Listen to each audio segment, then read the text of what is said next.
Okay, so today's lesson would be all about layer masking. So let's have a quick review of what a layer is. So your Photoshop documents would be composed of layers. So when we open an image, you instantly get one layer which contains the image.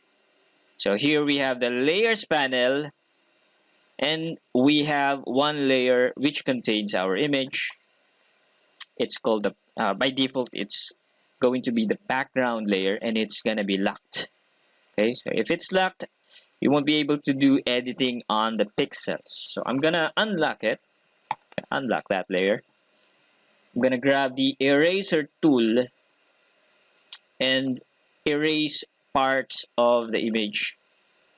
Okay, so once we erase these pixels, as you can see, there is a checkered pattern on the erased areas. So this checkered pattern is the transparent parts of the image because we erased it. Okay? So you can see on the thumbnail, ayun yung ating binurang mga pixels. So wala nang laman yun. So this is our layer. I'm gonna undo. So what is a layer mask? A layer mask is another layer of information on top of a layer. Okay? To add a layer mask, you simply go to the layers panel, make sure to activate the correct layer. Isa lang naman to, so it's selected. I'm gonna go down below. There are a couple of buttons. You just have to press this one, add layer mask. Once I click on it, you see the thumbnail. Mag-update siya. Meron na siyang katabi ngayon na isa pang thumbnail which is pure white. Okay? So this is our image, and on top of it, we have this layer of information, additional layer of information. Okay? So what does this layer contain? It contains information about transparency, okay, or opacity. Okay? So this white layer sits on top of our image. Currently, everything is white. Okay? So lahat ng so tong kulay puti na to is nakapatong siya dito sa ating image. Lahat ng pixels sa image na tatamaan ng white, ngayon kasi all white, so basta tinamaan ng white, that's gonna be opaque or 100% visible. Which is true naman, di ba? Kita natin yung buong image eh. Okay? But now if I go and grab my brush tool, as you can see down below, by default, black and white yung ating colors, foreground and background colors. Notice nyo, pansinin nyo yung ating foreground and background colors dito. If I try to click on it and choose a color red, it's not gonna happen. Okay? Grayscale pa rin yung lumalabas dito. I'm gonna choose black again. Okay? This happens when the layer mask is active. Kung dun kayo naka-focus. Okay? Sa layer mask. Ang pwede nyo lang gamitin na colors for painting on a layer mask would be grayscale. So, black, white, and everything in between those two colors. Hindi pwede yung ibang kulay. But if I click on the image thumbnail, now we're back to being able to use any color that we want on the with the brush. If I go back to the layer mask, we're limited to grayscale. Anong ibig sabihin nito? Because, again, layer mask is just another layer of information. This is not about colors. This is not about anything else but the transparency. And we indicate transparency with two colors, black and white. White, 100% opaque. If we paint black colors on the layer mask, look at what's gonna happen. I have this brush, I have the brush tool active, and then I have the black color selected. if I brush over the layer mask, you see, lahat ng tinatamaan ng block na yon sa image natin will become transparent. Okay? This is different from the eraser tool. The eraser tool will erase the actual pixels. Pag naubusan ka ng undo, hindi mo na maibabalik yung mga nabura mong pixels. Okay? Sa layer mask, hindi nabubura yan. Hindi nabubura yung pixels. It's just transparent. So now, if I grab the white color, I'm just gonna press X on the keyboard para mag-switch between the foreground and background color. X on the keyboard. So I'm gonna choose white, and then I'm gonna paint over dito sa part na to. Bumabalik, di ba? Yung mga pixels na binura. Hindi talaga binura. Okay, I'm gonna switch to black again.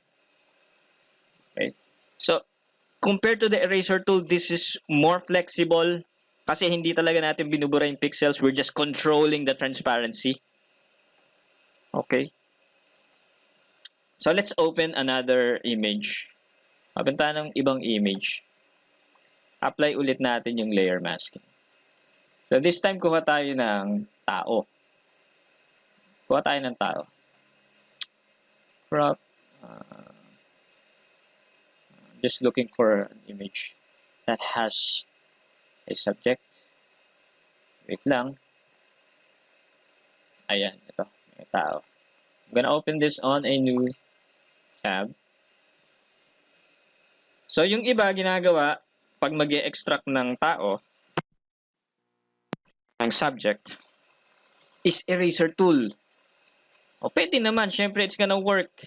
But, it's destructive. Kasi nga, you're deleting the actual pixels. Right?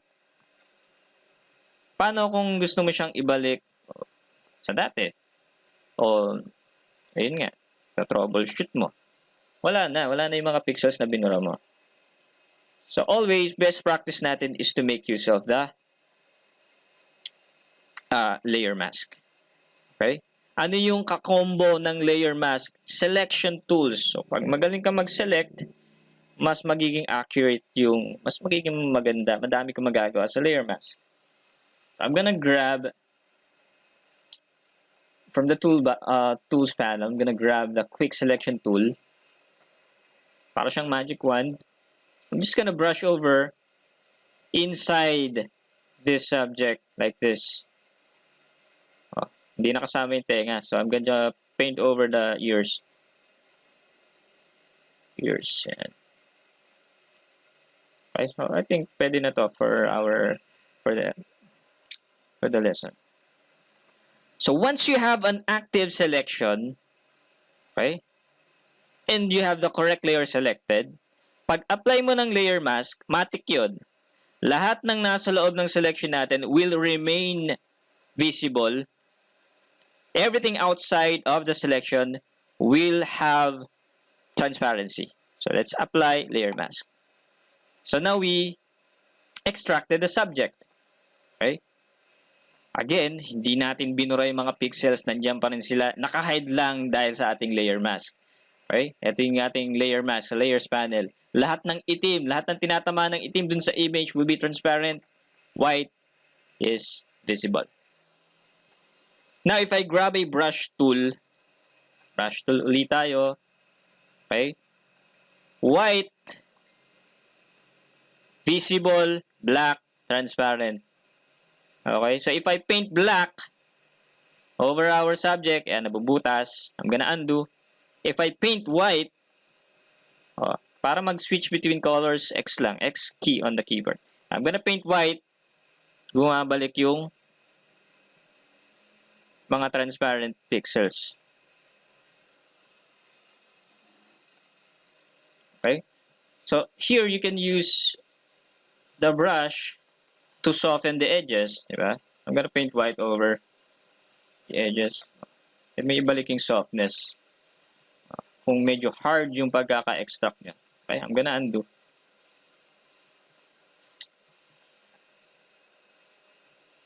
I'm gonna delete the layer mask. I'm gonna delete it. Gawa tayo ng bagong example. Katulad sinabi ko, ang kakombo kakombo ng layer masking ay yung selection tools. Ano yung mga selection tools natin? Ito sa taas, we have rectangular, elliptical, and then we have your lasso tools, and the quick selection tools. Let's start with the rectangular. You make a selection, layer mask. Okay? Make a selection. Ulitin natin. Make a selection, layer mask. Undo. Make a selection, layer mask. Sa rectangular marquee tool, if you hold down shift, habang may current selection pa, hindi mawawala yung current selection. Kasi pag, for example, may tile selection, tapos gumawa ulit ako ng bago, the previous one will disappear. The previous one will disappear. If you just want to add more selection without deleting the current one, you hold down shift on the keyboard. So if I have a selection here, I hold down shift on the keyboard and make another selection, it's gonna keep the old one. Now we have this kind of selection. I'll just keep on making selections while holding down the shift key on the keyboard. Like so. Yan. Highlight natin yung mga ganyang style. Okay. Yan. We have this kind of selections. I'm gonna add layer mask. And you see the effect. I'm gonna grab the brush tool. Get the white color. Paint away. So we get this kind of effect. So as you have imagined, maraming applications yung layer masking. Pwede ka mag-face swap, photo manipulation if you want to combine two different photos and make it look like they're just one. The photos were shot at the same location.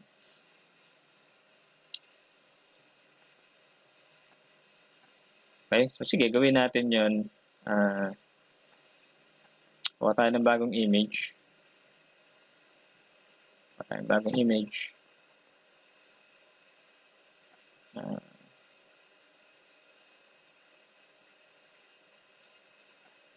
Let's say, for example, we have this. So now we have two layers.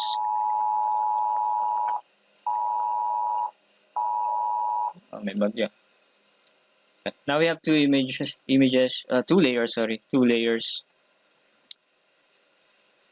I'm gonna grab the elliptical marquee tool. Okay, ellipse. If you hold down shift while creating an ellipse selection, magiging perfect circle siya. If you hold down space, it's gonna allow you to move the selection. Kung nagkamali kayo ng create, I'm just gonna place it here on her eyes. May add a layer mask. So now we have that, a selection of just the eyes. And then I'm gonna move this, ayan, sa kanyang, sa mata nung ating isa pang character. Diba? So now we have photo manipulation. You just have to fix the edges because it's hard edge. Hindi nagbe-blend. So I'm gonna grab the brush tool. I'm gonna soften it. Okay? May layer mask pa rin tayo. Layer masks. I'm gonna choose the black color, and paint away on over the edges. Nagbe-blend na siya dun sa background, sa lower layer. Diba? So this is your basic photo manipulation. She looks weird, so we can resize the eyes and warp it. Let's warp it. Warp natin. Oops.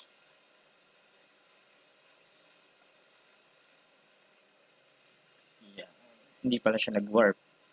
I need to select the image, Control T, right click, warp. Naka-smart object siya. Okay lang yun. Next time natin i-discuss yung smart objects. Tama lang yan. So this is So layer masking is heavily used in photo manipulation. Right? So photo manipulation is combining different photos to produce one result. Right? Sige, one last example ng layer masking, application ng layer masking. Mahaba na yung recording eh. So, 15 minutes na. So, bigay pa tayo sa pang example. So, I'm gonna grab the type tool from the toolbar.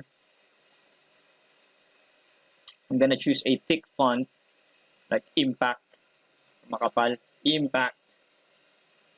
Natin makapal. Gonna type in my name.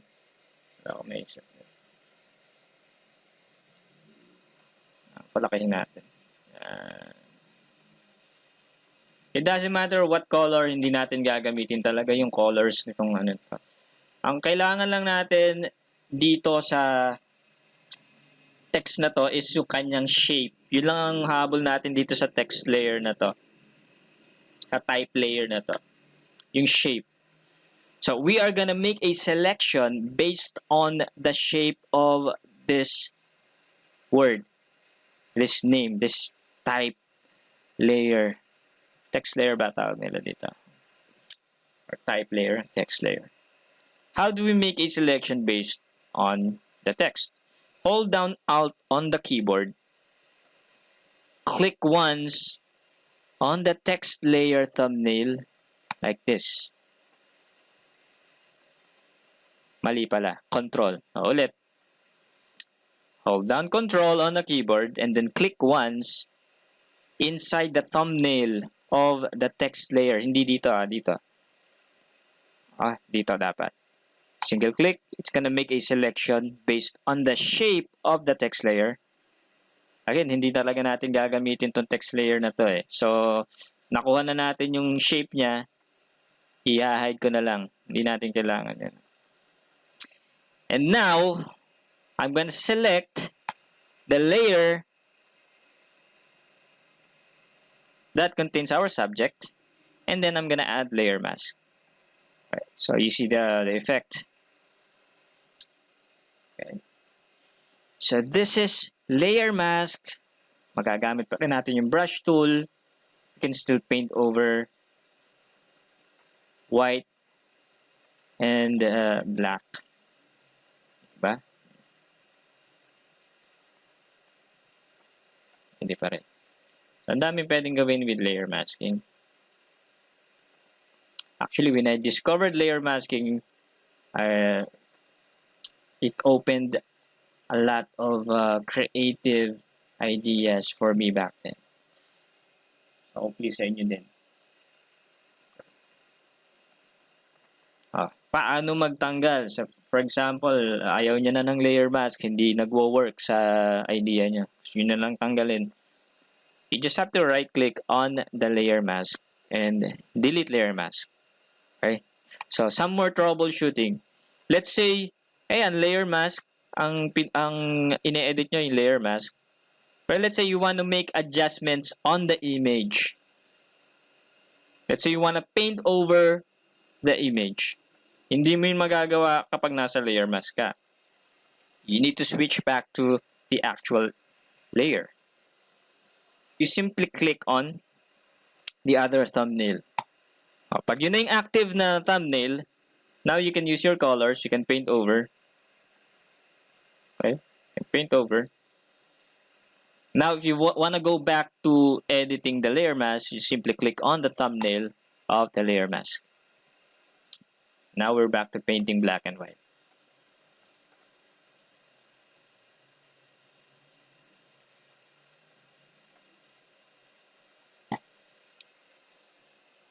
Okay? So, ito yung mga combo natin. Layer mask, brush tool. Ano pa mga pwede natin i-combo? Selection tools, layer mask.